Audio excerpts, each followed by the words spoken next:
Alright, so this is the essay that I was talking about, and basically,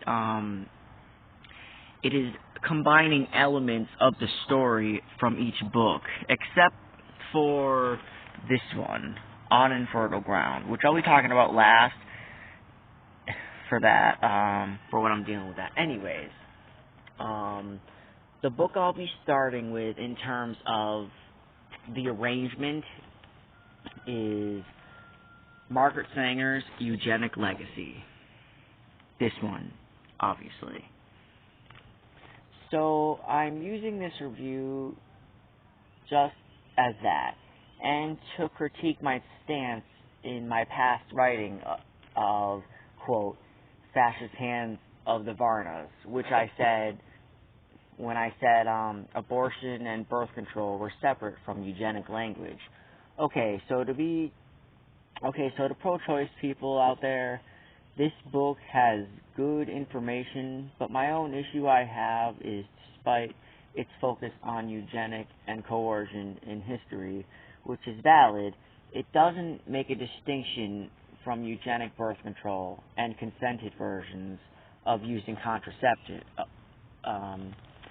So it doesn't make a distinction very well with the consent versus non-consent.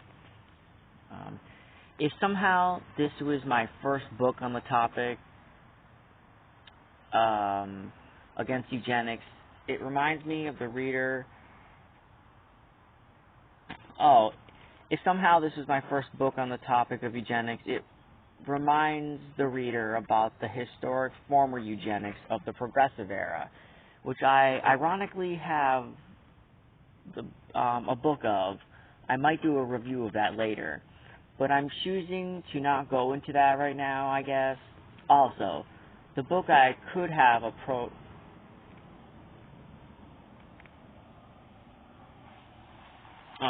sorry about that. I thought somebody was coming into the driveway. Also, the book could have a pro-natalist bent based on that lack of distinction. You could cast away its natalist bent because it talks about specific targets and groups of humans that elites wish to rid of, as opposed to worrying about out-of-context humans as infants being harmed. So that's a good excuse to see the narrative away from pro-natalism.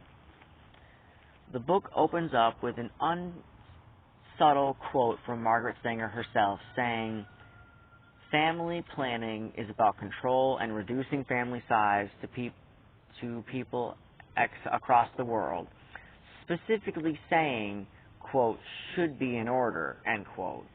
The introduction overall is going over ambivalent debate about what Sanger was about, how she's used as a symbol, as her reputation is mixed with eugenics, feminism, and sexuality. Sexuality reform, which I'll get to towards the end. Her language catching them to her defense, even as her rhetoric of controlling female fertility doesn't allow for the revolution or understanding of human rights. Sanger's birth, eugenic, and population control under some feminist radar, or as we will see in chapters to come, they make unfortunate excuses for Sanger and second-handedly those that funded her. Sanger defenders claim that eugenists weren't a part of the foundation of the Birth Control League until 1930s, though League members were associated with 1920s American Eugenic Society. She was against being sensitive and moderate, as she critiqued a booklet written by, quote, the American Eugenics Society, end quote, for not being hard enough in their language on the topic, saying in a letter to the rich elite Frederick Osborne, quote, "It is essential we take a stand and present a clear-cut program. We know without a doubt certain people shouldn't reproduce," end quote. Then goes on to praising Britain's eugenic program. Sanger, in the letter, makes the distinction, thankfully, as evil as it is, quote, everything that advances the eugenic movement helps the birth control movement as well, end quote. So maybe she acknowledges the manipulation of pro-choice to her cause. Frederick Osborne himself wasn't totally on board with her aggressive style, as she voices resentment to not copying Britain's sterilization laws and fit and unfit language. Meanwhile, Osborne himself, although not opposed to the methods of coercion, was against the hard language and moved away publicly from racist attachments to eugenics, giving more leeway to environmental underpinnings after World War II, but a reasonable scar on open eugenic schemes. Yet, scholars and feminists, World War II did put a reasonable scar on how open eugenics could be. That's what I was trying to say. Yet scholars and feminists still provide excuses to her ways.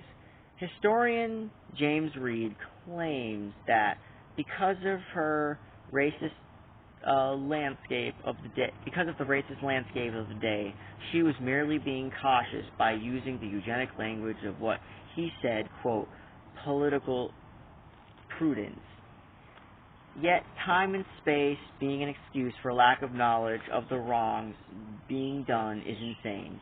As we can see from the Civil War and the realization of liberty, even if few or far in between saw or admitted it was wrong, or were against or denied the elitist Holocaust as an evil that was very unquantifiable. Unfortunately, denial isn't just an emotional sentiment of disbelief, but a dog whistle to erase history. Reed omits or forgets the distinction between positive or negative sides of eugenics, concluding that, quote, Sanger was against positive eugenics, the increase in the stock of people you want, suggesting this means she's full stop anti-eugenic altogether. The ultimate excuse,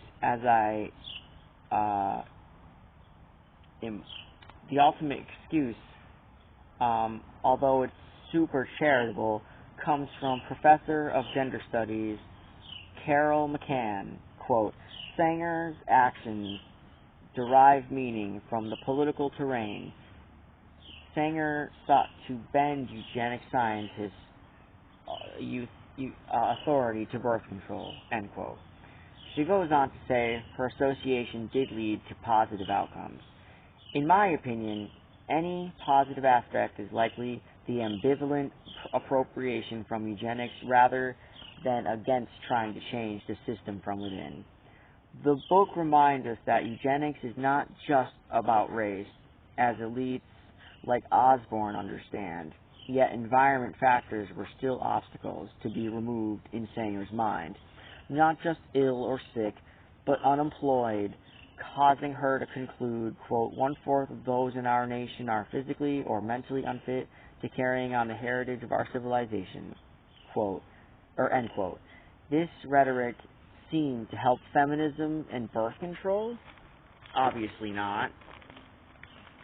Anthropological ideas of race are not wholly disconnected from the feminist version and rhetoric.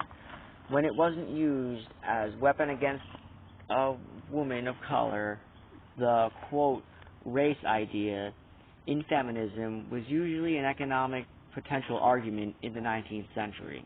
Unfortunately, bolstering race hygiene in its name didn't change the means to an end. Natural law, Sanger explains, quote, makes the female the expression and the conveyor of racial efficiency, end quote. The economic power realization under the Nazis as, quote, mothers of the race is just a guise to, quote, vitality, them as the ones guilty of racial degeneration, end quote. Gisela Bach explains in her 1983 book. Sanger is heavily known as crossing feminism and race rhetoric in the title of one of her books, Woman and the New Race, which is vague enough not to call out ethnic minorities by demographics, yet reduces race to class and caste system disparities. This would imply poor people no matter their color, but it would be dishonest not to see color in the instance of class, and who gets the shorter stick disproportionately other than the segregation mindset. What would solve this would be called a revolutionizing of intimacy, only with the feminist shell over the elitist on the subject, or the elitist core on the subject. The engineering of the poor comes with hypocrisy, and it's testament to using bodies, then casting them aside someday. What I mean by this starts during slavery. Scholars have hard times coming to grips with this fact, but the skeleton of America was purposely breeding slaves to keep up with production. In the book, unfortunately titled, quote, Slave Breeding, gives details of the type of history.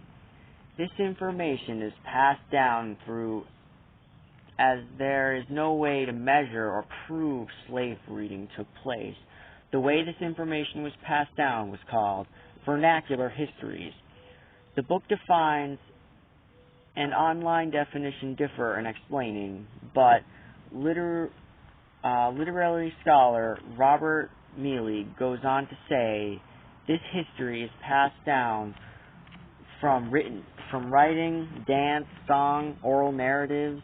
In other words, it's not a thing that's casually brought up. These terrible events behind closed doors with limited acknowledgement from broader colonial society and modernism over the shell of colonialism.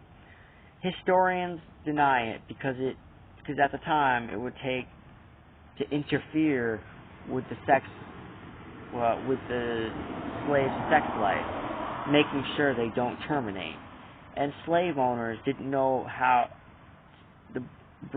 breeding was as a science till sexual violence in America history used for utilitarian means, not something historians can get behind. Okay. Slave breeding as a topic has not escaped modern language, even if it is... Oh, wait. Oh, sorry, guys. I skipped a page. Decades after the abolition of slavery in 1930s,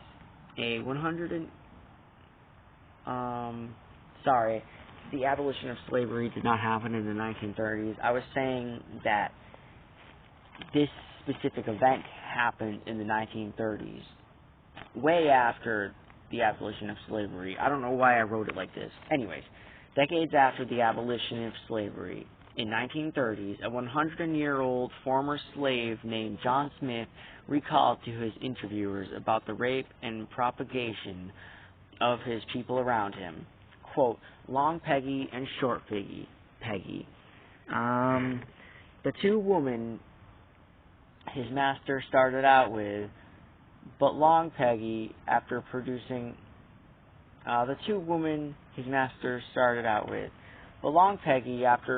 producing 24 children, were allowed to go free, Smith explained. This eventually amounted to 300 slaves. Quote, From two women, it's the truth, Smith pressed. Unfortunately, a manumitted slave might not be free elsewhere, but the illusion of freedom, cash or food incentives, and, quote, free room and board, end quote, were sometimes vague rewards for African Americans to have children.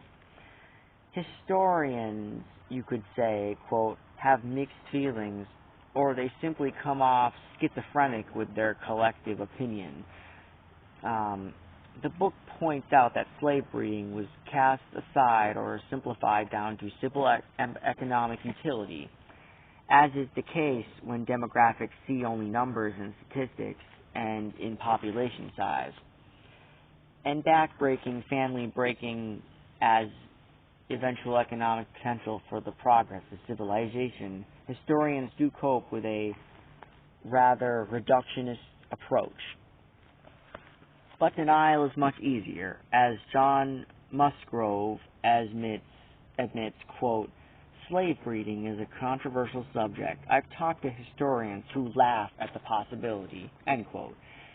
The most famous example of slave breeding denial is the Jefferson-Hemmings case, where Thomas Jefferson is said to have children with his slave named Sally Hemings. Scholars who wrote this information were discredited for DNA evidence,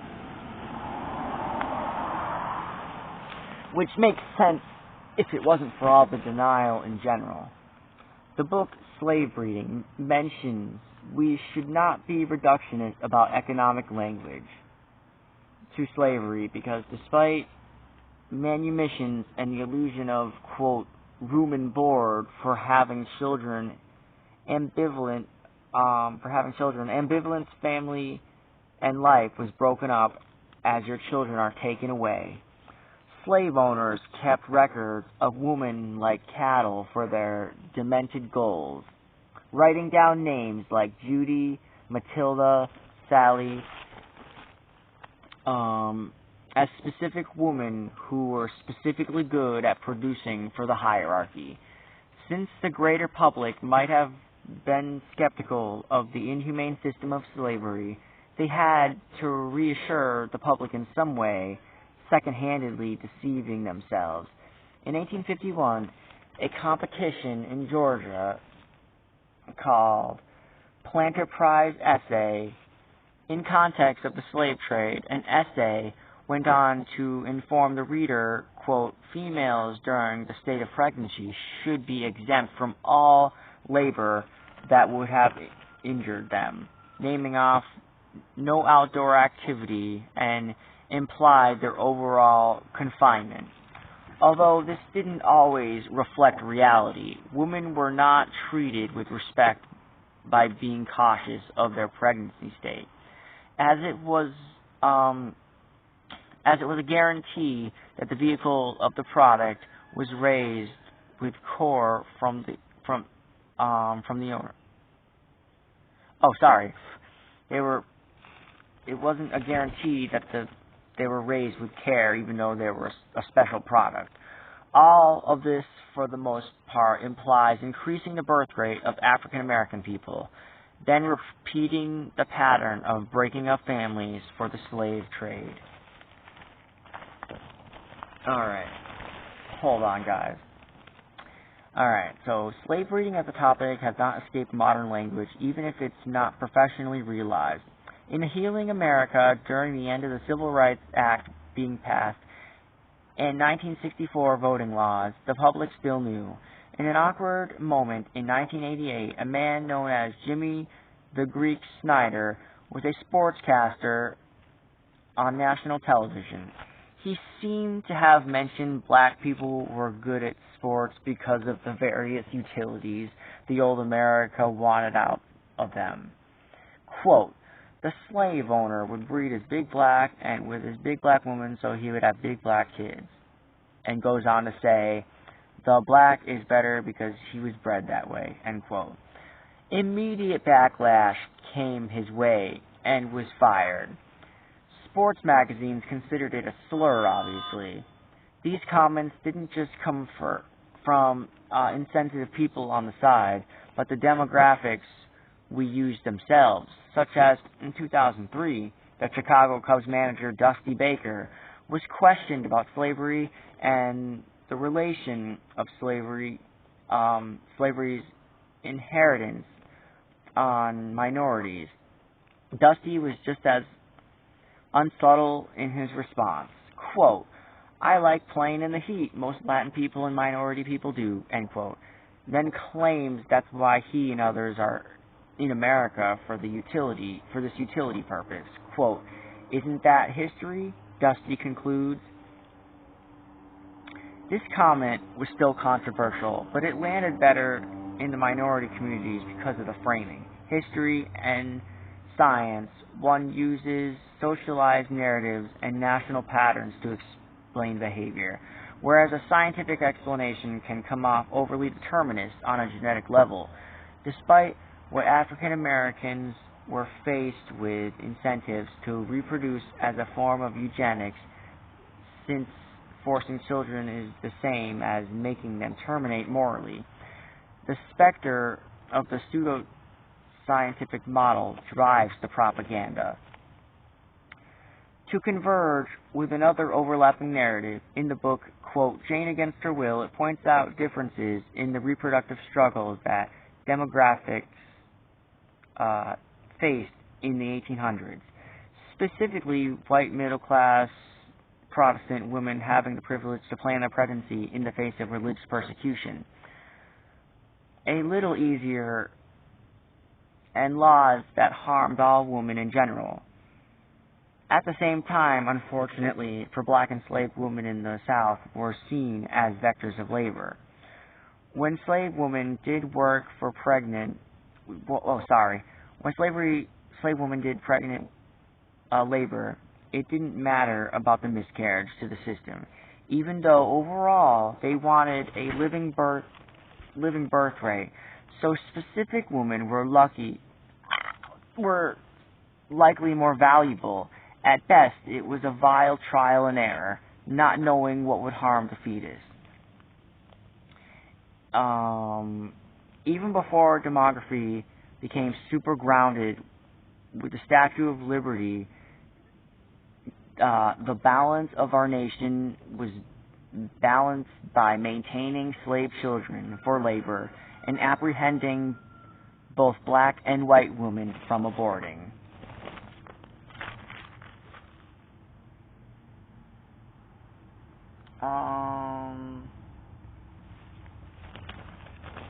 At this time, well-off white women were finding abortion access, thus lowering their numbers. False slave owners actively hiked their birth rate. Before Planned Parenthood, a woman named Madame Restell became the face of abortion advocacy. The act itself was initially called Restellism.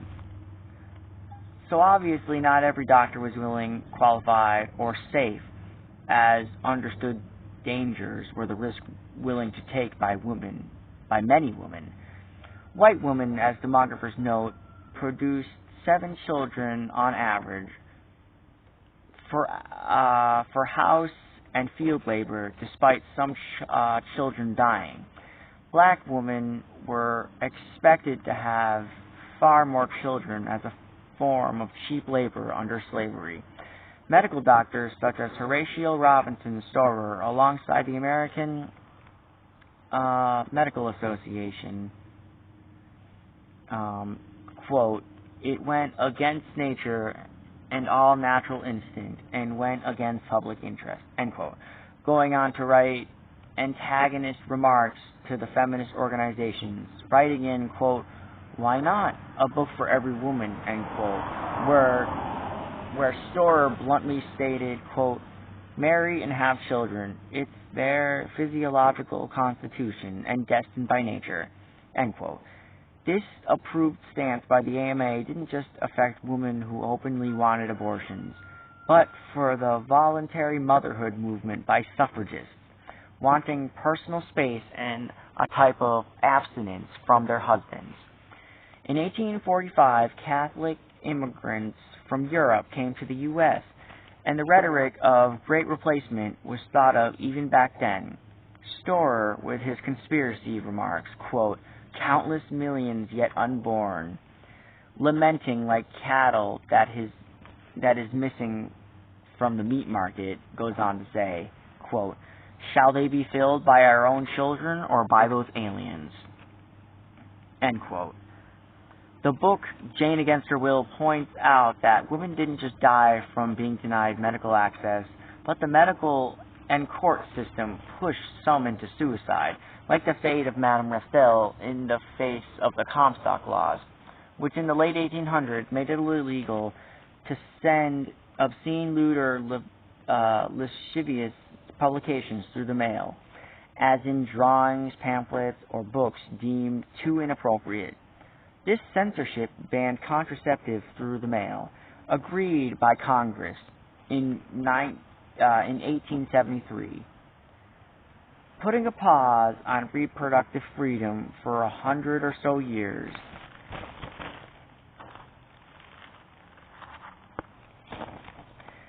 Jane Against the World takes a positive approach to Margaret Sanger, actually, unfortunately, in a potentially apologetic way in her association to the eugenics movement, saying her goals aligned with theirs and calling Sanger exaggerative in her personality, though to some level it's true, as multiple sources claim that Sanger left her family and husband for her goals.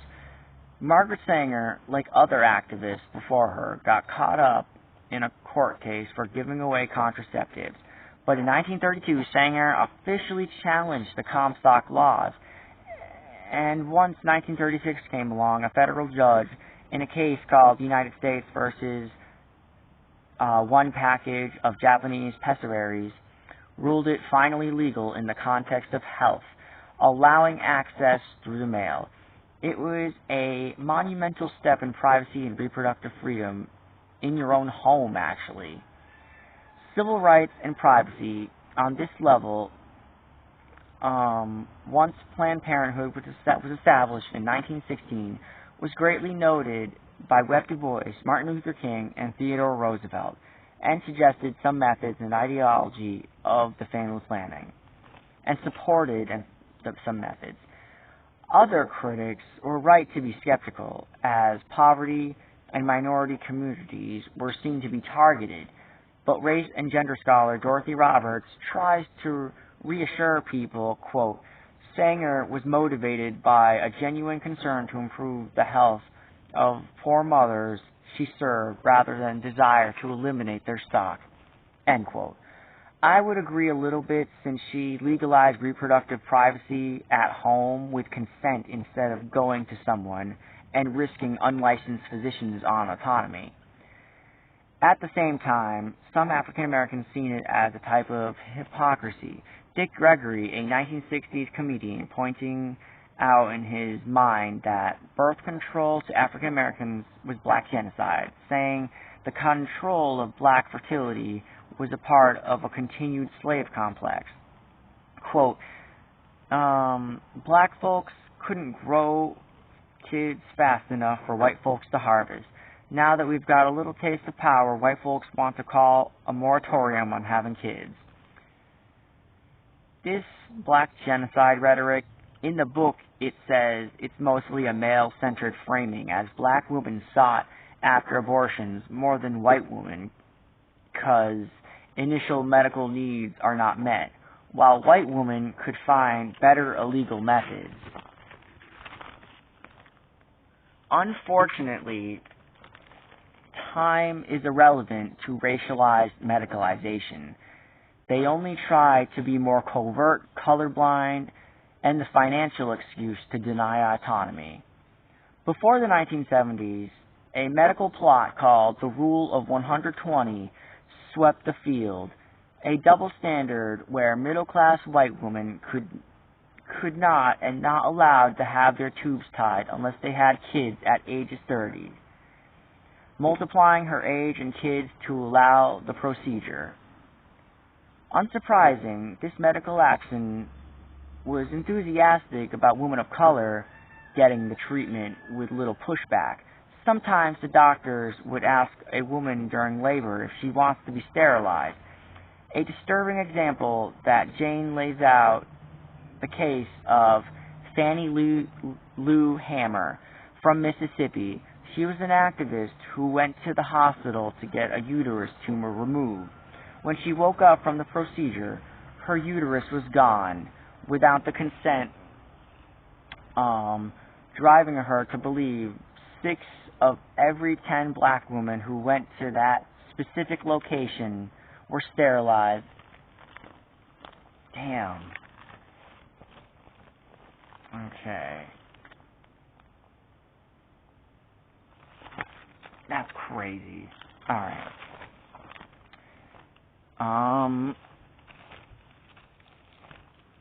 Hold on, guys. Sorry, I'm just getting into a different position. With all the excuses for Sanger's rhetoric and controversial claims and opinions, the last thing I want to attack her on is her association and writings in Malthus and Malthusian ideology. She saw interest with Britain for this, almost longing for the good times and population control. Quote, I learned that Britain had a whole century behind her in the Malthusian and Neo-Malthusian agitation.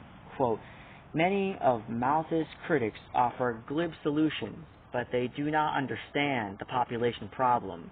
Malthus understood. So obviously anyone could be worried about population, right? But why else would she point to Malthus specifically as an initial inspiration? Hold on. The focus on reducing the needy doesn't just pick this man out of random. It's very possible his methods suited her madness. Sanger, in 1922, with the help of Malthusians alike, Alice Drysdale and her mentor Havelock Ellis planned for the American Birth Control League to participate in the 5th International Malthusian Birth Control Meeting in London. I guess based on her dramatic nature, the League would visit the home of Reverend Malthus to set the mood, and then throw an, quote, outdoor propaganda meeting in a poor neighborhood, end quote. If that wasn't obvious language enough, she goes on to explicitly connect population control and welfare on the checklist, quote, proceeded by a visit to the Malthusian League's welfare center in which birth control info is given to poor mothers, end quote. Let's assume attitudes and policy were not necessarily genocidal in a direct and open way to the public. Obviously this makes sense, but it was the spirit of Malthus voting on its feet. Conclusion. To bring it... Wait, did I read that already?